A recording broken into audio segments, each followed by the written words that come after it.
Good morning, ladies and gentlemen. Welcome to our annual STANLIB breakfast. Unfortunately, it has to be a virtual breakfast, and I know some of you will still sit with your cereal bowl or breakfast plate next to you, or even a coffee, but hopefully we will see each other face to face soon. It has been quite the experience the last 11 to 12 months, when you sit with problems like, what am I going to wear at the top to look professional? Is the light in my face? Is there a cat, a dog, or child at the background? Is the house quiet enough for meetings? Apologizing in meetings, saying, sorry guys, it is just my children watching television at the back. So if you are one of the billions that heard the phrase, this is the new normal, I, Zandria Venter, would like to formally welcome you to the new normal. I know it is a lot to get used to, but with a positive attitude, I realize that we can get much further than trying to hold on to the old normal. Just a few house rules.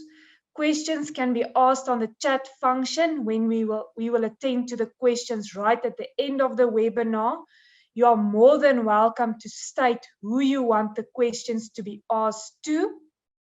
And should there be any further questions after the webinar, you can send an email to info@stanlib.com.na. So without further ado, I would like to introduce to you our Managing Director, Taimi Shervali, who will do the welcoming and introduction. Taimi, over to you. Thank you so much, Zandria. What a wonderful way to start off the morning. And good morning, ladies and gentlemen. Welcome to the STANLIB Namibia Breakfast webinar. I must admit, as Zandria has said, that it is very strange to welcome you virtually, not being able to shake hands and take a few minutes to interact with you as we would normally do when we are at the coast and here in Windhoek for our annual roadshow.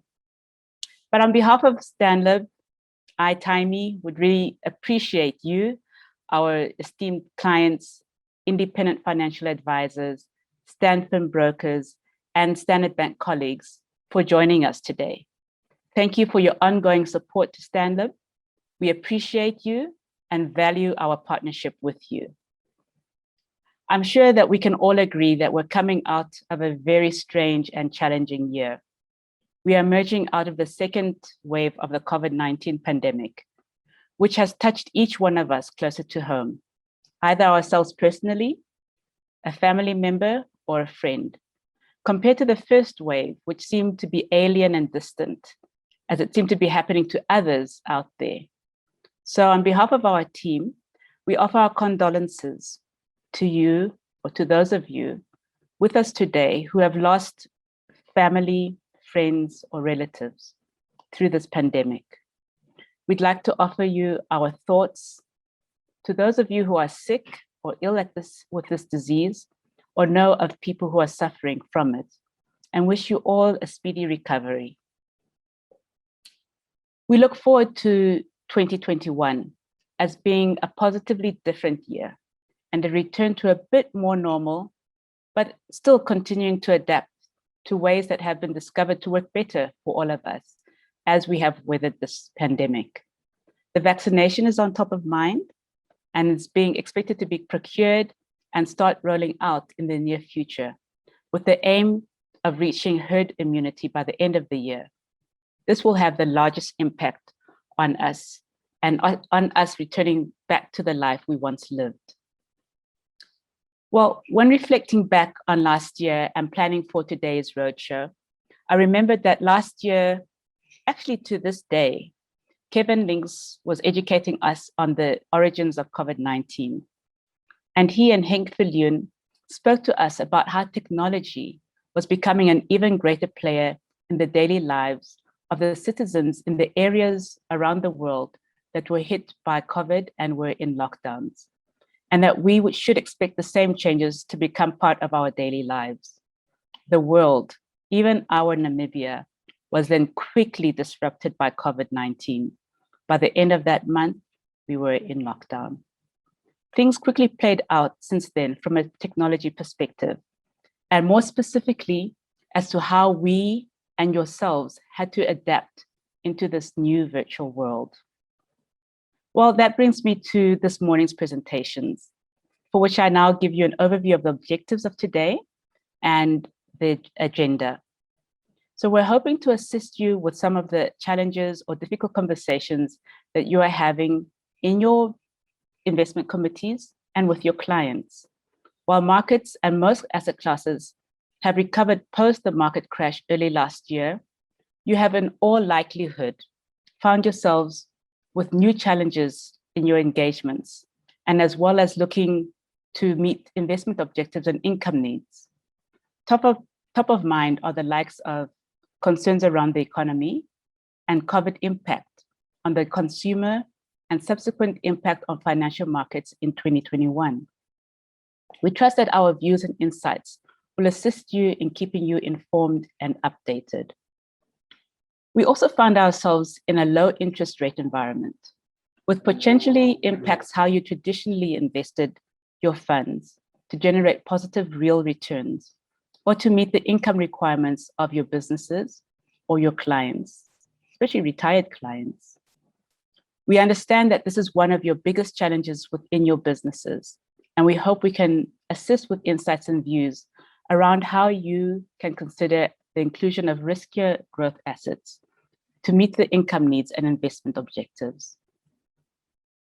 So to kick off today's presentations, it will be with Kevin Lings, STANLIB's chief economist, who will give us an update across the global economic landscape with a focus on the United States, global interest rates, and inflation, as well as give a brief update across the Chinese economy.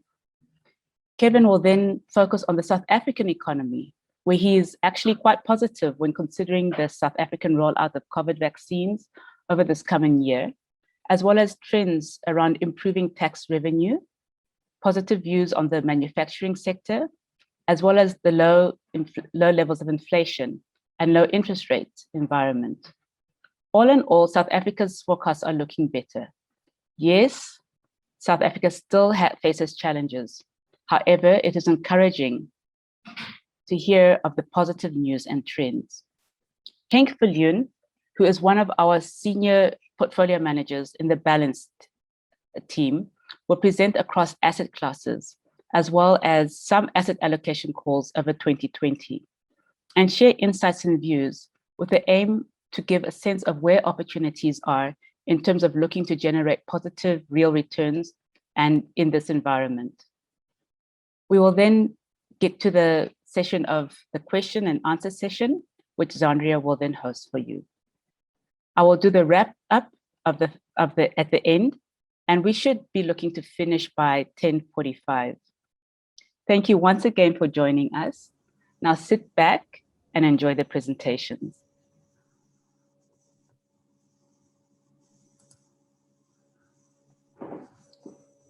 Thanks a lot, Taimi. I'm just going to quickly put up my presentation. Just give me a sec.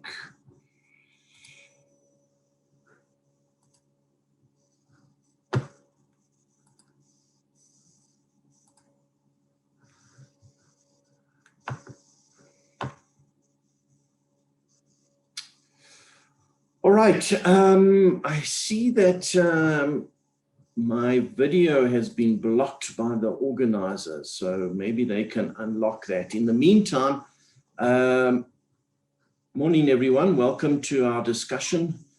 Geez, I guess we're going to focus a bit on initially on what's happening with COVID and the COVID vaccine around the world. It's obviously the key issue, so I'll be discussing that hopefully in a fair amount of detail.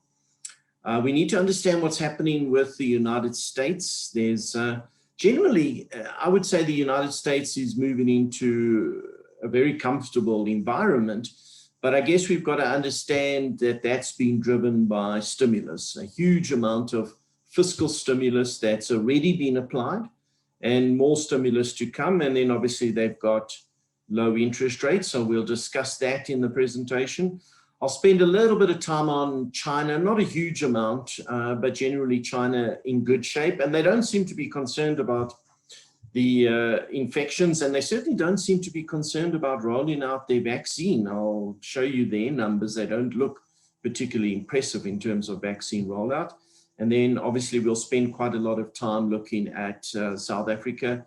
As Taimi said, I think the South Africa situation is looking better, off a low base, right? So last year for most economies was a disaster, but at least we're moving, we think, into slightly better shape right now, and I think that that can improve. As usual, I'm going to be using quite a few charts, so hopefully you'll be able to see that on the screen. Please, the charts are available to you, so if you want copies of that, they are available, or if you want other information, please give us a shout. We can try and source that for you. And then at the end, I'll be around with Henk to answer any questions that you might have on any topics or on stuff that we haven't necessarily discussed. Henk is very keen if those questions can be particularly challenging. He said to me this morning that he hopes he gets extremely difficult questions because he's in the mood to answer those. All right, so let's start off with the outlook for the world economy. This isn't my outlook, this is the IMF, but it's a useful indicator to focus on. And what it says to us is that the IMF expects that over the next 2 years, including this year, so this year and next year, the IMF expects that world growth will be well above trend. Generally, if the world is growing at anything above 3.5%, it's considered good. And you can see on the chart that at this stage, the world is expected to grow at over 5% this year, actually well over 5% this year. And then next year, I think even more importantly, world economy is expected to grow at over 4%. That would put the world economy in total in fairly good shape and obviously claw back the loss that occurred during the course of last year. Now, critical to this forecast, absolutely critical to this forecast, is the vaccine rollout, right? So the IMF, in terms of arriving at their data, is assuming that the vaccine will be successful. It's assuming that the vaccine will be systematically rolled out around the world, not just in the United States or the UK, but it has to be systematically rolled out around the world, and that the vaccines will prove to provide population immunity generally during the course of this year. It's expected that some countries will reach the population immunity by the middle of this year, which would be typically Israel, the United States, parts of Europe, including the UK.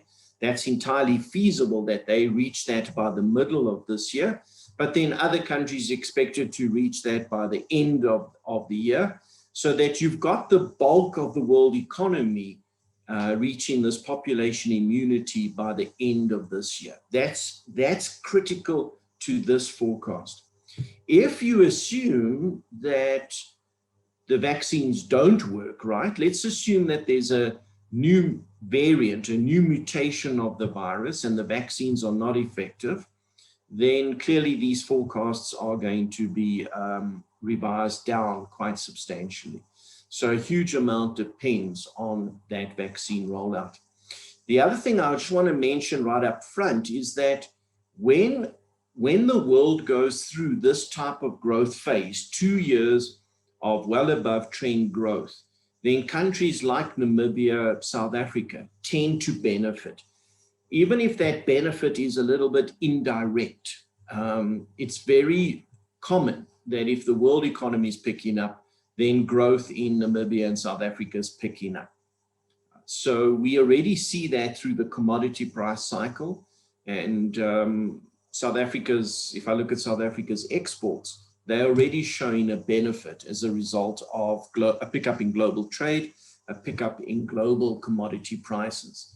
And I think we've got to factor that into our thinking. We are linked what happens to world growth from here. All right. So it's critical that the virus is brought under control and that the vaccine rollout is successful. I just want to show you some numbers that we're watching. If you look at the US, you would say the number of new infections have moderated. So they're on the right side of the curve, if you like. They're still not down at the level they would want. In other words, you're still having in the United States 50,000, 60,000 new infections on a daily basis. So yes, it's not the 300,000 they were having, but it's still significantly high, and there's obviously still the risk of another wave of infections hitting the United States during the course of this year. But they are rolling out the vaccine, I think, now fairly successfully, and that success has been improved now that Biden is the president, and I think the Biden administration is taking this thing way more seriously than the Trump administration. So our feeling is that this rollout of the vaccine in the United States will continue on. So far, they have administered the vaccine to well over 70 million people, and they are increasing that by roughly 1 to 1.5 million a day. So you can do the maths, right? If you're raising this by 1 to 1.5 million a day, by the middle of this year, you would have made a very substantial progress in providing the population with an immunity factor. And we do know that from a range of studies, the vaccine's effective, even against the South African variant. These vaccines are proving to be very effective. In terms of dealing with, say, the South Africa variant, the Brazil variant, and so on, the pharmaceutical companies are developing what they're calling booster shots. In other words, an add-on injection that will deal with the new variants. And those booster shots are already in trial version and proving to be very effective. So at this stage, I would say the vaccine is winning the battle. It's a question of getting the vaccine distributed quick enough around the world. That's really where the obstacle lies. And unfortunately, many countries still haven't started to administer the vaccine. And obviously, all countries need to ramp up the pace at which the vaccine is administered. So the US, I think, doing better and on their way to population immunity. The country that you would say is doing the best is Israel. The reason is they've been able to administer the vaccine to around about 55% of their population. And when you consider that you've got to get up to about 60, 70% to get this population immunity, they are well on their way to that, and they should have that achieved before the middle of this year. They are using the Pfizer vaccine. They reached a deal with Pfizer where they pay for the vaccine, but in return, Israel provides a lot of data to Pfizer on how the vaccine is working. And so Israel was able to procure the vaccine fairly early on, and they've been very successful in distributing that vaccine. And where we look at the data coming back, there's two studies that we looked at in detail, one from the Department of Health in Israel, and the other from one of the large private sector medical aid funds in Israel. Now, both of those studies are saying that if you have received 2 doses of the Pfizer vaccine, remember Pfizer is a 2-dose vaccine, if you've received both doses, then the effectiveness is over 95%. So 2 separate studies in Israel, both concluding that the effectiveness is over 95%. So we'll continue to watch Israel, not because we analyze Israel in a huge amount of detail, but they are setting the way in terms of the success of vaccine rollout, and they will provide huge valuable information as to whether a country can get back to normal once they've administered the vaccine. One of the issues that has come out in Israel, just to be aware of, is they have started to introduce a vaccine passport. Now, the word passport is a very general term in this context. And what it means is that once you've received the vaccine in Israel, you register on the government's database as having received the vaccine. You then get a kind of barcode ID.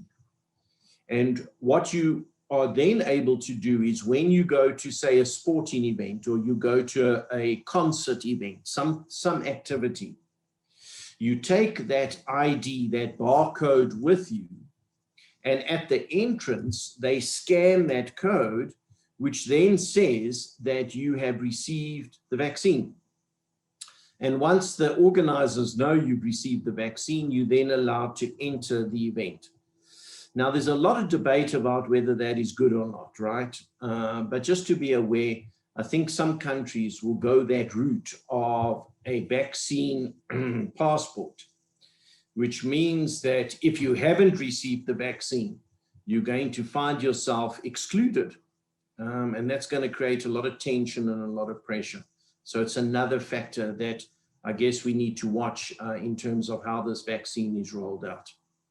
As far as South Africa is concerned, we've gone through our second wave. Our second wave was way more severe than the first wave. It caused way more deaths, but it appears to be under control. We have typically around about 1,000 infections a day, and we think that it's bottomed out. And we are concerned that South Africa will go into a third wave as we get to about May, June this year. The reason is South Africa has reduced the lockdown restrictions to level 1, which means that most things are opened up fairly freely. And under those circumstances, it's entirely feasible that we'll have another surge of infections that then require additional lockdown restrictions. So we have factored that into our forecasts.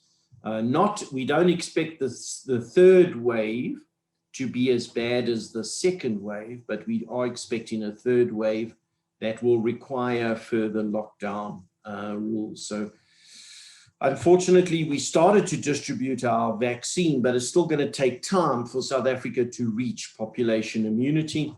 And we are saying that if we do a really good job, we'll reach that by the end of this year.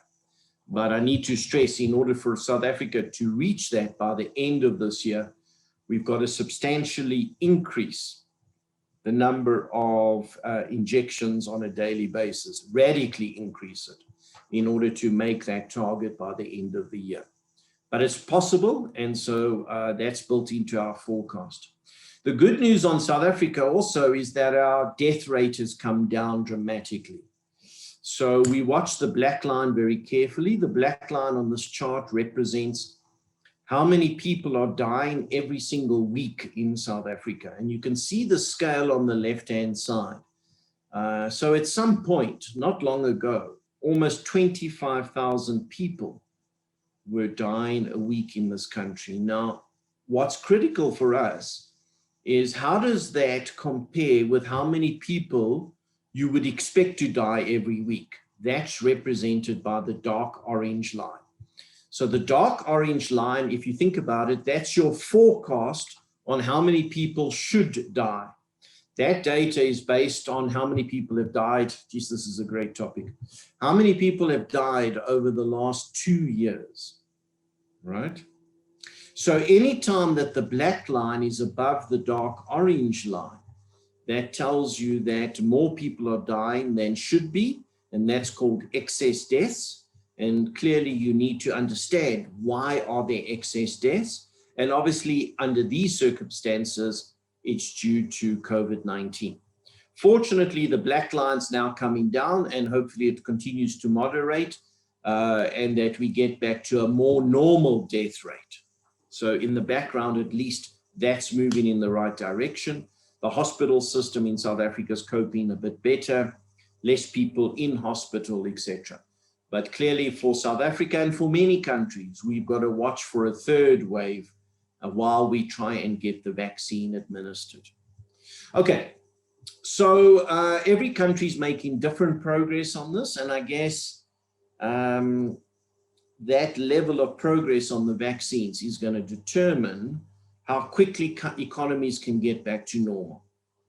and therefore how quickly their economy can respond. So let's look at the US in terms of their economy and how they've responded.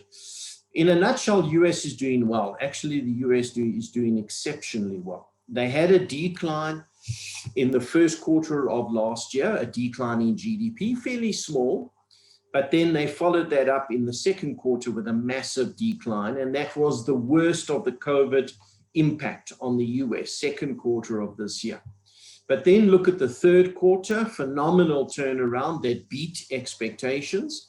So a huge surge in economic activity in the US, and that was followed by more positive growth, not nearly as strong, but positive growth in the fourth quarter.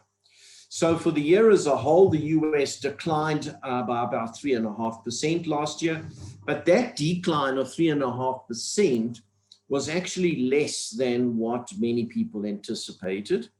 And for this year, we're expecting growth to be up at 5%, 5%. Some people have the growth rate at over 6%.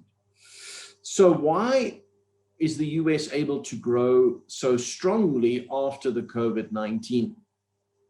And the short answer is the government's paying people to go shopping. And I need to explain how that is working. So the first thing to explain is, let me show you shopping in the US. Now, we know that the US shops really well. If you look at consumer spending in the US, it's over 70% of their economy. But let me show you what's happened to US shopping since COVID-19. And US shopping has easily gone to a record high. You can see the decline last year. If you look at that chart, the big spike down last year, that was April. And that spike down was the worst of the COVID-19 lockdown. So the US got hit by this and they went into lockdown like all other countries, and their economy went into a deep recession. But unlike most other countries, they were able to then quickly get that activity back, and they've driven that activity back to an all-time record high. The latest data is January of this year, and you can see a very sharp increase again in January. So what's going on here? Is this a question of people getting their jobs back, earning money, and then going shopping? Is that what's happening? And the answer is no, that's not what's happening. When you look at employment in the US is around about 8-9 million people below where it was before COVID-19 hit. Just focus on the left-hand scale. I don't know what the right-hand scale is doing there, but on the left-hand scale, total employment in the US is around about 8 to 9 million people less than what they had before COVID-19. And even though employment is less, US retail sales at a record high. So where the hell are they getting the money from? And they're getting the money because the US government is paying a huge amount in unemployment insurance. And they provided that stimulus during the course of last year. And at some point, think about this, the US government was giving you, if you were unemployed, the US government was giving you two payments. The first payment is your normal unemployment insurance, which is roughly $300 a week. That money would be coming to you from your local state, from wherever you live. The local government would be effectively paying you $300 a week because you're unemployed. The federal government then said, we're going to top that up. We're going to give you, in addition, $600 a week. So now you were at the point where you were earning $900 a week. And for many people, that $900 exceeded how much you would earn if you were employed. It actually became quite lucrative to be unemployed. Bizarre, right? So what did the people who earned that money, what did they do with their unemployment insurance? What did the people do with the money? It turns out they took that money and they went shopping. And as a result, shopping has gone to an all-time high. So let me show you how much money the US government has paid in unemployment insurance. This is weekly data, monthly data, not weekly data. This is monthly data. And firstly, look at the chart, go back to 2009, 2010. That was the global financial crisis. And you can see how much the government was paying a month in unemployment insurance, right? Now, fast forward to this year, and you can see how much more the US government is paying in unemployment insurance, massively more. And because of that payment, the US economy has responded substantially, in particular retail sales. And so you get to a record level of retail sales. Now, here's the critical bit. The Biden administration is about to approve another fiscal stimulus, 1.9 trillion US dollars, another payment. And half of that money, actually more than half of that money, is going to go to US consumers in terms of more unemployment insurance, more benefits, more social payments. And so that money is probably going to reach the consumer within the next 3 or 4 weeks. And I've got no doubt that consumers will take that money and go shopping, which means that you're going to get another boost to the US economy. And it's going to feel like the US economy is booming, all paid for by US government social payments. So how is the US government affording this? Well, they're not. They're not able to afford this. No government can afford this. So what's happening is that the US government is dramatically increasing expenditure. You can see that on the chart, even though tax revenue is remaining low. So the US government is simply spending the money they don't have, which means they're borrowing the money, which means the US government is becoming significantly more indebted. And obviously their government debt is now well over 100% of GDP, right? And if most other countries did that, if Namibia did this, if South Africa did this, there would be a huge outcry. The press would be all over this complaining. Commentators, analysts would be complaining. But because this is the United States, it's okay. So the US government is becoming substantially more indebted.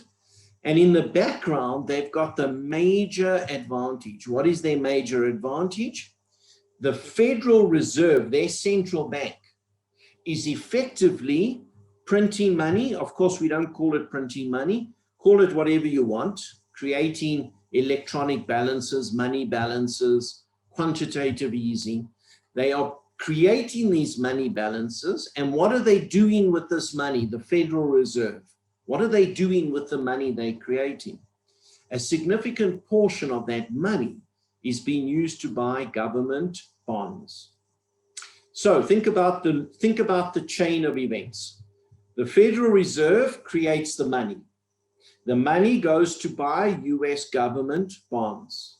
US government issues more bonds, receives the money, takes the money, transfers the money to households. Households get the money and go shopping. And as a result, the US economy is probably going to grow over 5% this year. Beautiful, right?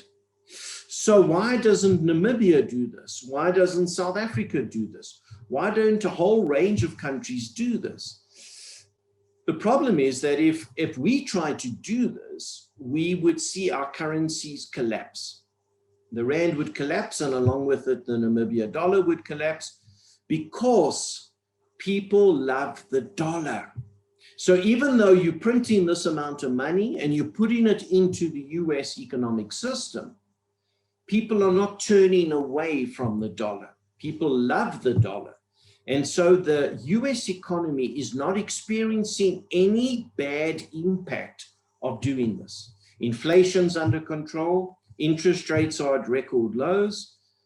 The economy's booming. They're getting away with it because it's the US and because it's the dollar. If we tried it, it simply wouldn't work. So under these circumstances, the US is using the strength of the dollar to their own benefit. Good if you can do it, right? So as I said, we're looking for the US to grow at around 5%. As I say, some people have a growth rate of up at 6%. And then next year, we're looking for that growth to be sustained, because obviously in all economies, you've got a level of pent-up demand. You can imagine that once you get to this population immunity and you open up your economy, what's going to happen?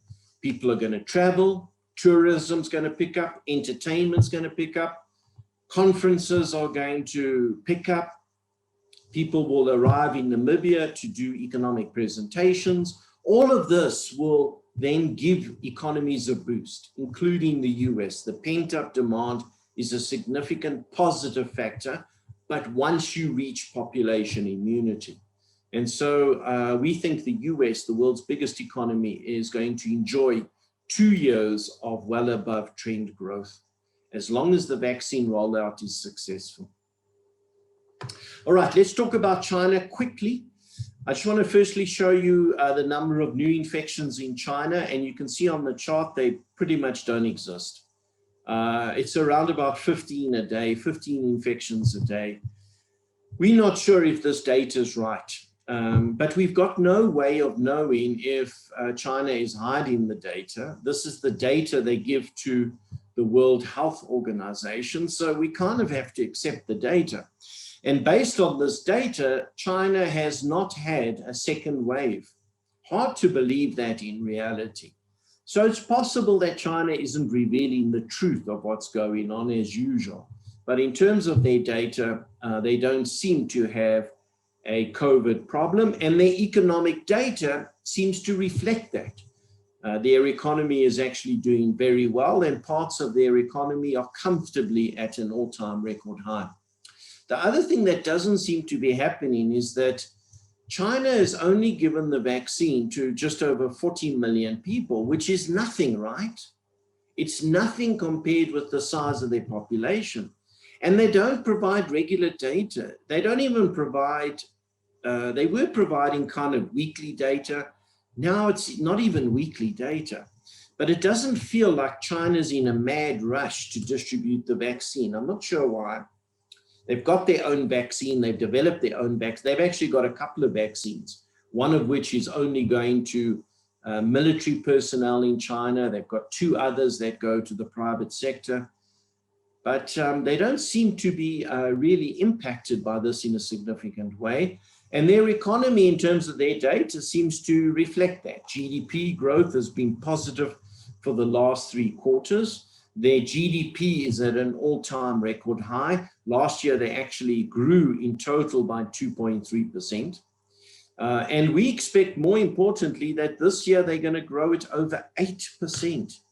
We've got China GDP of over 8% this year. So China seems to be moving ahead quite nicely. Parts of their economy are doing exceptionally well, particularly manufacturing or industrial production.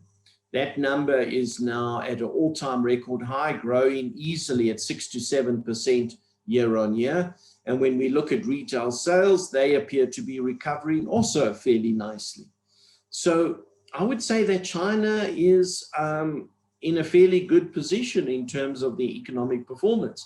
They provided significant stimulus. They actually seem to be scaling back that stimulus at the moment, but they've had a pickup in exports. They've had some pickup in imports. Their industry's doing well. And so the world's second biggest economy seems to be in a position where they can record the best growth they've had for quite a few years and then follow that up next year with decent growth. So when you stand back from the data, it's telling us that the world's 2 biggest economies are actually doing quite well and are in good shape. All right, so let's turn our attention to South Africa and discuss how we are doing. So South Africa, we're saying last year we declined by just over 7%, but importantly this year and next year we've got growth of over 3%. And so we also think that South Africa will have above trend growth. I need to explain where some of this growth is coming from, and there are some positives going on in this country, and I would suggest that when we look at Namibia, it's also a factor that we've got to be mindful of, particularly around the commodity cycle. So when we look at something like our platinum exports, geez, they're doing well. Gold exports doing well. Our platinum exports last year were up over 50%. Our gold exports were up, I think, 62%. We're seeing the commodity cycle spread into other commodities. So it's not just the precious metals, there are other general mining commodities that are benefiting. As I say, we've seen another pickup in world trade. And so countries like Namibia and South Africa are in a position to benefit a little bit more fully from mining exports. And yes, we would like our other exports to also be doing well, but I think for the moment it's focused much more on the mining side, but hey, that's a benefit. We've also got a much better agricultural season unfolding in South Africa. Last year, our agricultural season was good. This year, it seems to be good. The rainfalls have been good. So that definitely helps the region. We also must be aware that there's a reasonable link between the rand exchange rate and commodity prices. It's not an exact link, but it does suggest to us that the rand is unlikely to weaken dramatically while commodity prices are fairly elevated.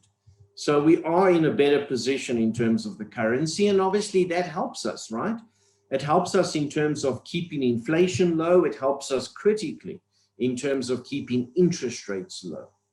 So those, I would say, right now are acting as a benefit for South Africa, together with a general uplift in world economic growth. Some of the other benefits is a rebound in some key sectors. Look at manufacturing.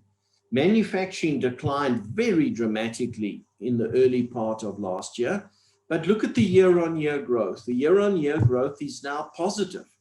And I'm not suggesting that manufacturing in South Africa is buoyant. It's far from buoyant, but at least it's in a recovery phase. So mining's in a recovery phase, agriculture's doing well, manufacturing in a recovery phase, and we've seen parts of our retail sector, our shopping, also in some recovery. Now, when we break down our retail, there's an interesting dynamic in South Africa, which I guess is good and bad. There are good and bad elements to that. And that dynamic is that people with money at the high income earners are shopping like crazy, right? And I just want to show you new vehicle sales. So this is South Africa vehicle sales, and it's only vehicle sales for last year on a monthly basis. And what we've done is break down those vehicle sales by the price of the vehicle. Now, have a look particularly at the red line. The red line is where the price of the vehicle exceeds R1 million. So that would be considered a very expensive vehicle. You can see in the early part of last year, the red line goes down dramatically, along with all the other lines.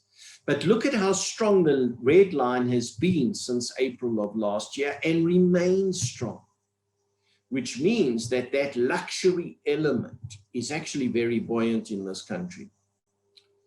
Why is that? Well, you could speculate as to why that is. I've got no doubt that an element of this relates to corruption. And that while South Africa is trying to stamp out corruption, there's an element that persists, right? So that's part of it. But the other part of it is that higher income earners have not suffered as much as low income earners through this phase. And that's because if you've kept your job, if you've retained your current job and you're earning your same salary, then actually you find yourself in a slightly better position. The reason is the cost of your house has come down, your mortgage rate, because interest rates have come down. We've seen people traveling less, so they've got a little bit more money from that perspective. There've been a couple of benefits, and it feels as if those higher income earners are able to shop a little bit more comfortably, and that is showing up in some of the data. The other area which we've had feedback on, and I can't show you the data because I'm not allowed to, but when we look at the breakdown of luxury goods sales in South Africa, particularly high-end brands, so we're talking about Louis Vuitton, Gucci, Prada, the sales of that are absolutely phenomenal. And again, it's an indication perhaps of corruption, but also perhaps of high income earners being in a better position. So when we put that together, it's telling us that South African economy has got some positives. It doesn't mean it's all positive, far from it, but there are some factors that are helping us to just get the economy going during the course of this year. You throw in inflation that is fairly low and likely to remain fairly low. It'll move up a bit from here, but overall, it's expected to remain well inside the target. We expect interest rates to remain at these sorts of levels, the repo rate at 3.5% on the left-hand scale. We expect that to remain unchanged. So we've got a range of factors that I think will be helpful. And we're saying that as long as South Africa keeps rolling out the vaccine, the confidence will pick up. And by the end of the year, we think the economy will be in better shape. And then during the course of next year, we're hoping we've reached population immunity, and now we're enjoying the benefits of pent-up demand, or what I'm calling the vaccine dividend. There's no doubt that when you get to that population immunity, people are going to spend money. People are going to move around more. They're going to go on holiday. It's going to be a bit of a boom time. And we think that helps South Africa during the course of next year. And I suspect Namibia will be exactly the same. So hopefully, Namibia can get its vaccine program starting to be delivered within the next couple of months and roll that out. Obviously, the size of the population is a lot less, but the logistics is very challenging in Namibia. And in South Africa, we started, but we need to ramp that up in a very substantial way. The area that we obviously spend a lot of time, and Henk's going to discuss it, so I'm going to go through it a bit briefly because I'm worried about time on my side. But our government finances are in shockingly bad state. The minister recently gave us our budget update. He's saying that government's going to be more disciplined. And therefore, our budget deficit, he's saying, is going to move into better shape. But look at the numbers, right? You want your budget deficit below 5% of GDP and ideally below 3% of GDP. And South Africa is sitting this year now at over 9%, having been at 14%. So these numbers are way too high, and we've got to try and claw them back. And part of the problem has been that South Africa's tax revenue has fallen behind budget, particularly last year. So if you look at this chart, last year we collected 213 billion less money than we had budgeted for. And that's a major hit to this economy. 213 billion is obviously very difficult to overcome. So there are those additional challenges. But what the minister is saying to us is that he is hoping that he can rein in government expenditure. And which part of government expenditure does he want to control? He wants to control government salaries.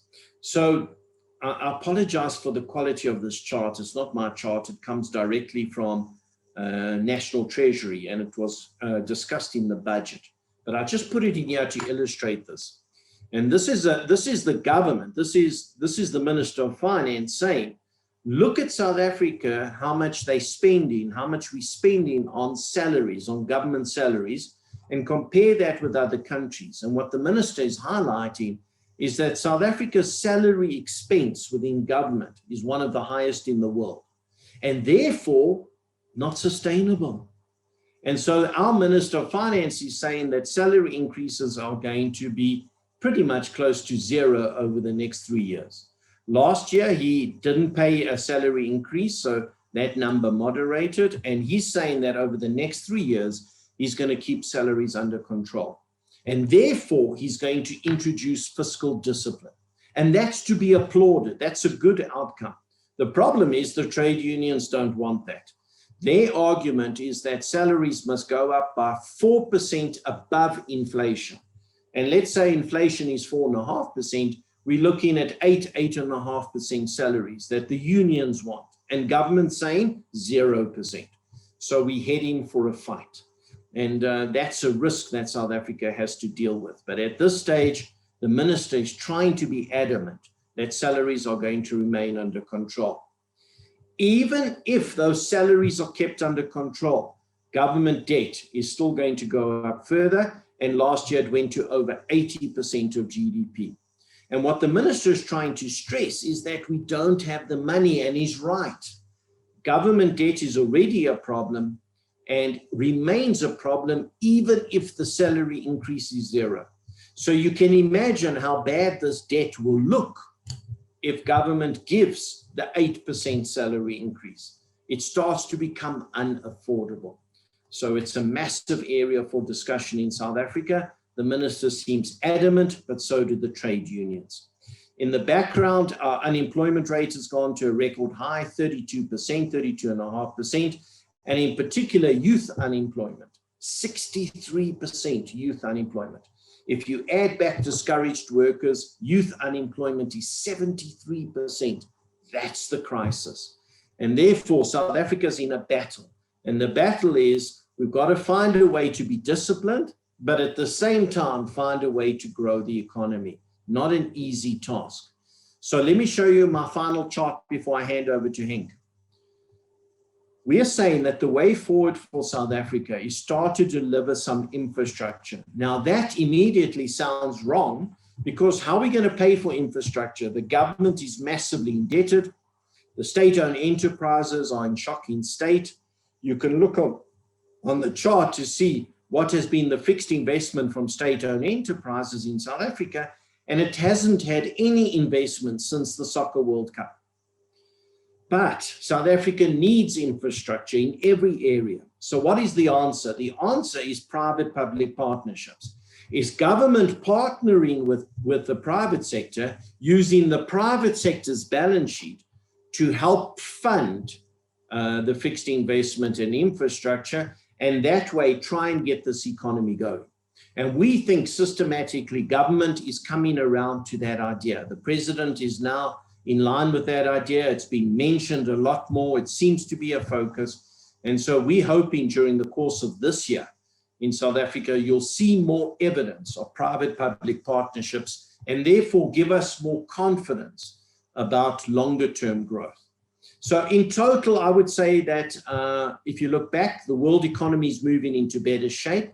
The world's two biggest economies, I think, are going to enjoy well above trend growth. I think many other countries will join that as they get their vaccine administered. The vaccine's critical. I think for our part of the world, there are some benefits. We're coming off a low base. We've got commodity prices. We've got a pickup in global growth.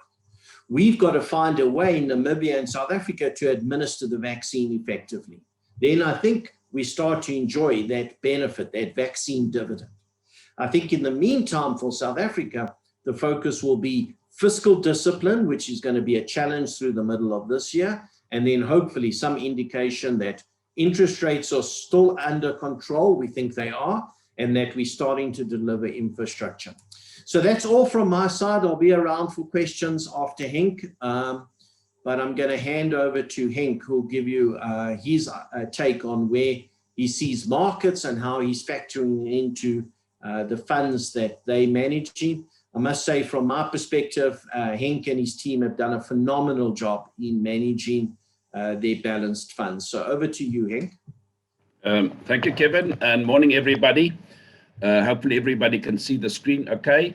Yeah, so I would like to discuss a couple of things with everybody this morning, focusing very much on the building blocks of the Namibian managed fund, which is obviously what we believe a very suitable solution for investors in this time where we've seen all kind of interesting things happening. So I'm not going to dwell too much on an opening statement here, because I think to a large extent, if we look at the world through the different lenses, I think Kevin has made a very nice summary at the end of his discussion about where South Africa's challenges lie and the really remarkable recovery that we're seeing in countries like China and to a large extent also expected now in the US, and how that will feed into a large extent into the commodity cycle. Now, in my discussion, I would like to maybe point out some of the interesting things that this commodity boom is going to have on certain sectors of the SA economy. So let's start with some fixed interest anomalies. So what we can see on the picture there is that to a large extent, we've seen as a world where to a large extent the real rate that we're seeing in the world has to a large extent disappeared in the current environment. Now, what is the real rate? The real rate would be the difference between what you typically can invest in on a money market income fund kind of vehicle and what you can then earn above the rate of inflation. Now, if you look at the graph there, it is very clear that we've seen two periods in South Africa after the global financial crisis in 2009, and then again now in 2013, we had a situation. But very recently, we've seen short rates decline a lot. We've seen the repo rate, both in South Africa and in Namibia, the Namibian repo rate now 375, and money market rates not really much above inflation. Now, I do know that the inflation in Namibia is at 2.7, but that's not also far away from where South Africa's just over 3% inflation is at the moment. So bearing that in mind, how do we then invest to beat inflation? Because as an investor, obviously, the very important thing that has to be achieved is to beat inflation over time. Now, in South Africa, very similar to Namibia, if we look at that purple line, you can see that over the last few years, we've had a situation where there was a difference between short-dated rates, if you look to the left of the graph, compared to the right of the graph where the longer-dated yields are shown. However, if you then look at the current environment, we've seen short rates decline, which is the greenish line, bluish line, and you can see that long-dated rates are significantly higher compared to where they were before. So that's presented a very interesting opportunity for us as investors to be able to now find opportunities by investing slightly higher up on the curve. And when you look at the portfolio that we manage, we have increased the exposure to bonds because we believe that there's really good value for investors to capture the real return that is available from bonds now. Now, in this slide here, what you can clearly see is a situation where the purple line gives you that real return over time. So that would be in South Africa, the difference between the repo rate and the rate of inflation. And you can see that there's very little difference, which means that as an investor, you have to go and find something more risky, slightly more risky, but not necessarily hugely risky. And government bonds do present that opportunity. Now, Kevin has alluded to the fact that government finances are under pressure, and we are not ignorant to that. But we do, to a large extent, think that we will see an improvement. The recent budget that was announced did show quite a big improvement. And we believe that over time, there will be a strong and deliberate effort to be more fiscal prudent, and that over time, government bonds are unlikely to sell off more than where they are, and that to a large extent, most of the bad news are actually in the price. So if we then look at this slide, now this slide gives you the kind of pattern of how government issuances has performed over time. Now, what is very important here is that we can see the deterioration that happened at the time of the financial crisis. But looking forward, and as Kevin has showed in one of his last slides, there is an expected decline in the issuance. But there's a good news story here, which is not always priced for, and that is the commodity cycle. So we went to a number of brokers and we discussed with them what is the likelihood that we would see a kind of bonanza situation in the fiscus from the commodity cycle.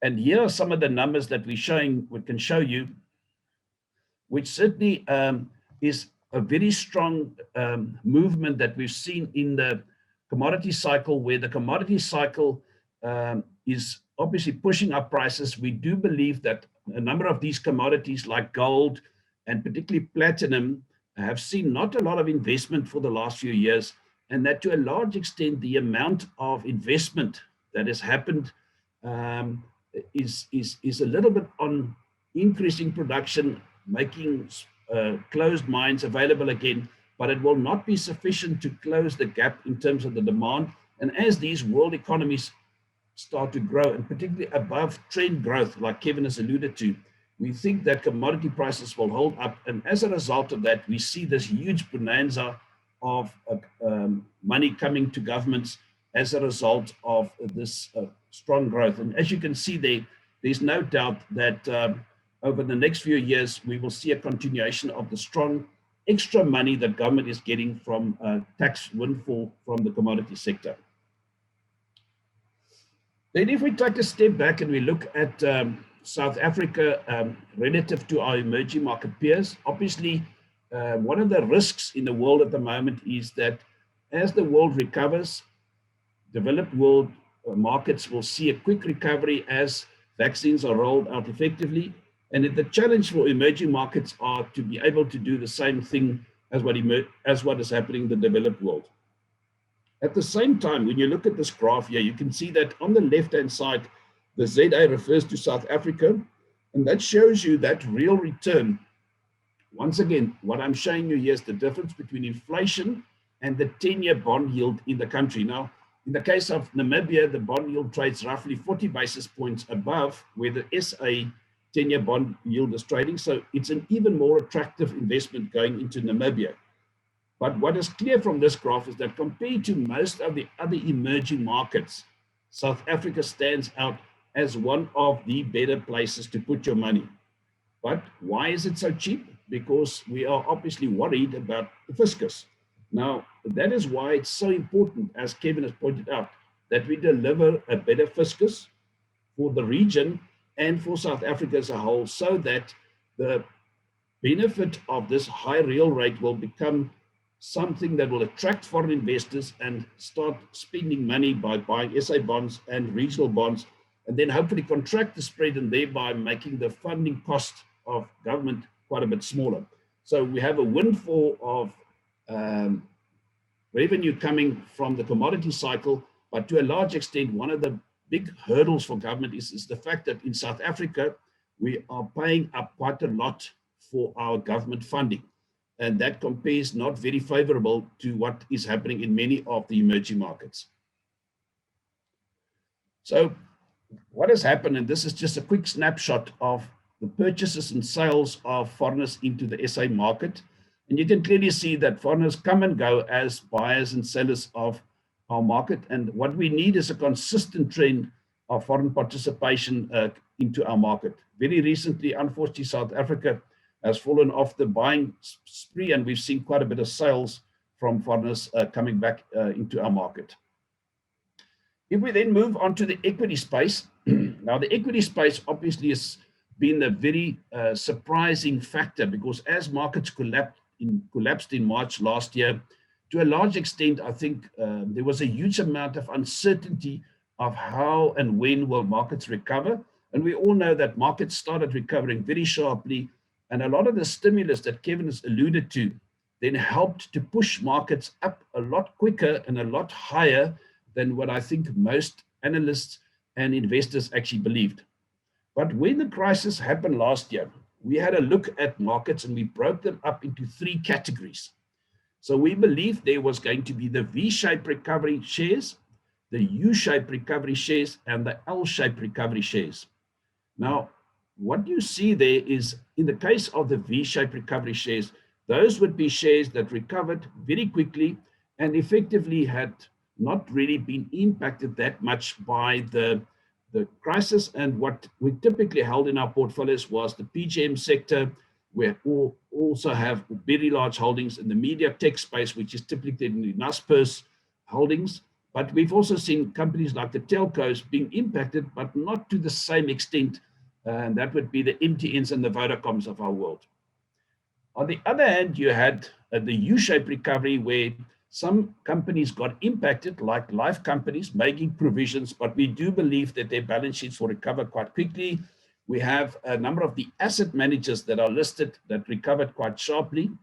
But if you move to the L-shaped recovery space, that would be the space where companies, we believe, have had semi-permanent impact from the crisis. And that what we talk about semi-impact would be companies that typically after a 2-year period have still not recovered back to the point that they were at the time of the financial crisis hitting us in March last year. And what you can see there, very typical, is that things like banks have recovered, but still slightly behind. general retail and things like property certainly lagging. And we can clearly see that both on a performance basis, many of these stocks have not recovered fully, and their earnings is expected to take at least maybe another 24 months in many cases to get back to the levels that we had prior to the crisis from the COVID. Then maybe of interest to the meeting would be just to look at some of the indicators that we follow to try and understand where the globe is going to. And this is a very good indication. If you look at the copper price relative to EM equities, we can see that there's a very strong correlation. And for those of you that follow the copper price will know that the copper price has done dramatically well this year. And given many of the new technologies for electricity and also some of the infrastructure developments being proposed, we do believe that copper will continue to do well. So if that is the case and copper continue to do well, this is what we think will happen to markets. So both EM and copper should continue to do well, maybe not at the same rate of change that we've seen in the last year, but certainly the copper price is now projected to go to $10,000. And as a result of that, we do believe that emerging markets would then be South Africa and Namibian markets should benefit from that, and that we should see a further upward movement in our markets over the next year or two. When you then look at the market, we obviously have two clear indications. We have the revaluation of the market, and we have the actual earnings that comes through in markets. And what we can see is that we've seen quite a sharp movement here in our market in the last while, where the ratings of our market has improved, while the earnings to a large extent has obviously been impacted by the crisis.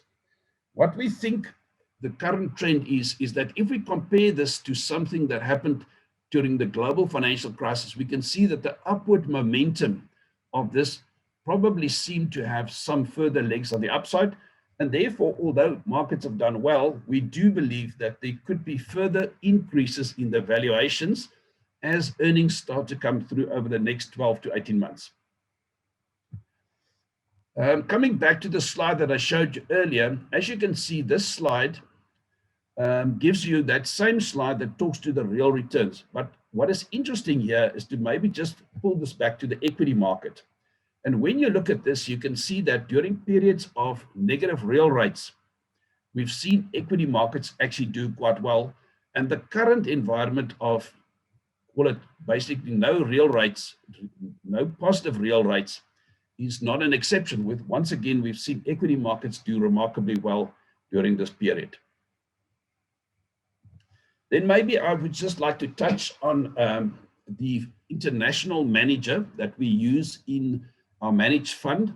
Now that is a company called Threadneedle, and they invest globally across all different kinds of sectors. But what is interesting is that the selection of this manager has been very advantageous to our portfolio in the sense that they were very deliberate in overweighting North America and underweighting emerging markets, as is clearly illustrated on the table on the right. They further went and also overweighted the portfolio very much in the communication technology sector and was very underweight consumer staples and financials that obviously was very much impacted by the COVID crisis. So as a result of this, the value contribution of this position in our global equity manager has contributed very nicely to the fund, and I'll show you the performance numbers in a moment. So let's talk briefly about the fund. So the fund, as you can see, have got global equities, SA equities, and to a certain extent, we are also invested a lot in Namibian bonds because we really like that part of the curve. And we also have a position in the Namibian market. And that's obviously to meet the regulatory requirements specific to this portfolio. But the position in the global equities, which is very close to the 30% maximum, has certainly been a very good contributor to the valuations or the performance that has been achieved by this fund over the last year. And if we then look at the performance numbers of this fund, we can see that over the 1 year, relative to the fund benchmark. Now, the benchmark that we're using in this case would be the other global best investment view funds that is available. And you can see that there's been a substantial outperformance of this fund over the last 1, 3, and 5 years done. But maybe a different way to look at this is to look at this performance relative to the CPI. Now, what I'm showing you here is the CPI +3 benchmark, which is those blue lines at the bottom. And if you as an investor obviously are aiming to at least do 3% better than inflation over time, the black line is how this fund has performed over the last number of years. Now, you can obviously see there are periods when this fund is impacted by the lack of performance from equity markets, the lack of performance from maybe things like fixed interest. But we certainly believe that over time, this fund has very much delivered to the expectations of investors who are in desperate need to ensure that their money grows with inflation and beats inflation over time. Then in conclusion, I would just like to show the 3 or 4 points that we think are very important for our world. Now, what we've got here is firstly our big situation around resources, which we think is a continuation of that story. We think that resources will buoyed very much in the sense that equity markets will see the support and that we will see strong dividend flows from these companies. The fiscus, I think Kevin spoke about, but globally, the huge amount of liquidity we think will be constructive for EM. And as the globe recovers and growth picks up in the major DM countries, that should pull EM along. And that will be good for EM in more than just a commodity space situation. At the same time, we have fantastic high real yields available, and particularly moving some of your money up the curve is a very advantageous situation. And we think that the margin of error subject to good fiscal discipline is to a large extent priced in the yields as we stand today. And then lastly, but not least, is the fact that the global vaccine program and the rising consumer confidence should keep the consumer spending. And people, as we normalize our lives, as Tammy has referred to, many of us will have to go back and maybe buy some clothes or just go out with friends. And that we think will be a very important point where the world will see a normalization of not only growth, but for many of the factors and portions of the economy that to a large extent has underperformed in the recent past. And that's basically all from my side. I'm going to hand over to the questions then.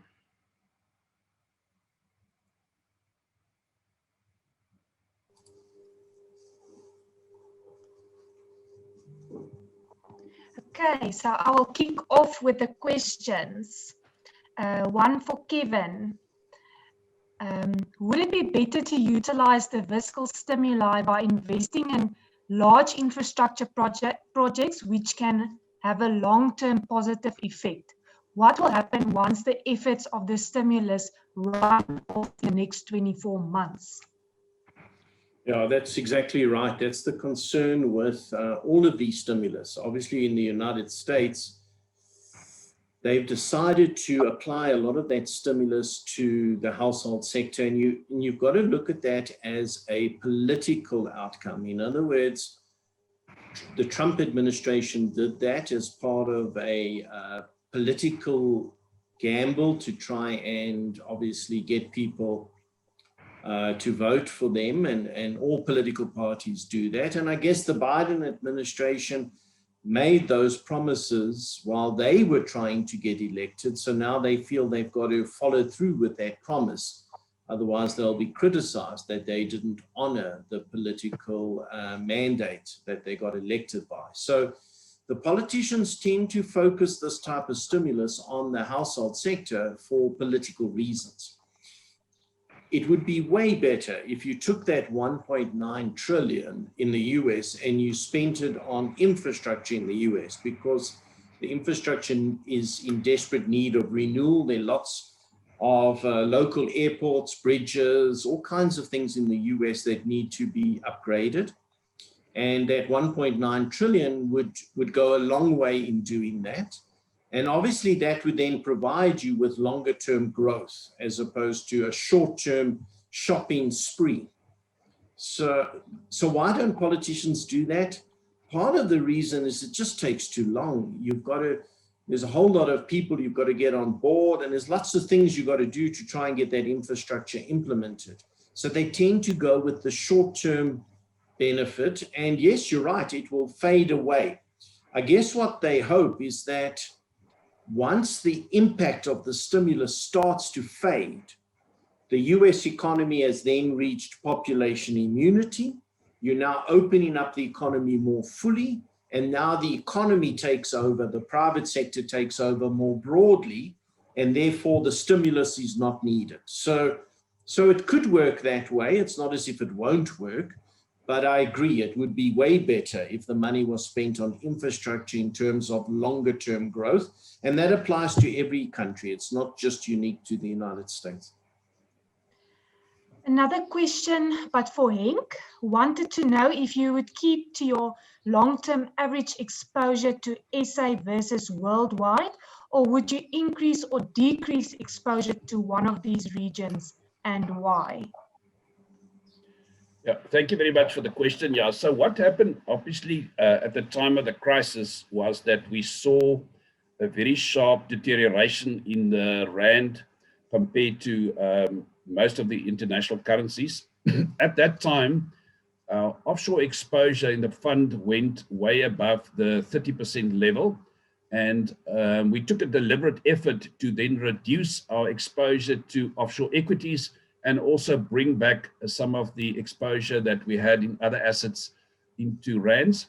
Where we stand today, we think the rand has recovered quite a lot, and we will, at this point in time and going forward, probably look for an entry point to start increasing our offshore exposure again, because as the globe recovers and the rand potentially in time will come under a bit of pressure as the economy normalizes and starts importing, I think this will be the point where we'll start looking to increase our offshore exposure again. Okay, another question for Kevin. How can we say that the US and China economies are doing well when all of the good numbers are based on a huge debt burdens that have been created? Surely a balance sheet of a country that has that much debt should not be considered to be healthy. 100%. But I guess the world just doesn't focus on the balance sheet. It focuses on the income statement, on the growth, on how many jobs are you creating, are you growing, are you able to raise your tax revenue. It focuses on other things. In the background, yes, all of these countries are massively more indebted. And when you look at world debt, it's by far the highest it's ever been. And so we do worry about it in terms of the sustainability of this. And the key concern is that right now, interest rates in the world are very low. Most countries have record low interest rates or close to record low interest rates. And at the same time, most countries have record high debt levels. It's not just China, it's not just the US, it's pretty much everybody. Japan, Europe, South Africa, you name the country, they're highly indebted. The major risk here is that if interest rates were to start to rise from these low levels, then most of this debt would quickly become unaffordable, which then puts inflation at the core of that concern. If inflation around the world becomes more significant, forcing interest rates to rise, then this debt level is going to become the next crisis. So it's not something we ignore, it's something we spend a lot of time looking at, but clearly from a government's perspective, even from the central bank's perspective, it's about trying to get your economies going now and then deal with the debt later. And that might catch us out. So I can tell you that one of our biggest concerns is this new stimulus from the US, the 1.9 trillion. That's going to impact retail sales that are already at a record level. What happens if that then leads to inflation? And because of that extra stimulus, retailers put up prices. The Federal Reserve then feels, gee, we've got to put up interest rates. That would cause a global impact. So yeah, it's a risk, and it's certainly not something to ignore. But the markets, when you look at their performance, the markets, and we ultimately are investing in the markets markets love the stimulus. They no doubt like it when governments spend more money, when central banks cut interest rates. So it's a risk that we'll continue to monitor. We are running a bit over time, so I'm going to post the last question. Hi, Kevin. Thanks for illuminating illustration of the US economic case. Just a question regarding the US's fiscal behavior. Is it because people love the dollar to spend the dollar, or is it because the US Fed's cost of borrowing is so low, such that they can afford to extend their budget expenditure pattern and ultimately boosting consumer spending, which we now see will increase the US economy's growth? So for the Federal Reserve, the cost of debt is an irrelevant question. It doesn't matter to them. They are able to buy debt or spend this QE no matter what the cost is. And it's one of the only institutions in the US and generally around the world that can continue to operate even if it's bankrupt. All right. So if you did a financial analysis of the Federal Reserve and you concluded that the Federal Reserve was bankrupt, it doesn't matter. The central bank can continue to operate irrespective. It's not a profit institution. There are none of those dynamics at play. So the Federal Reserve can buy US government debt at any yield. It doesn't have to be a low yield.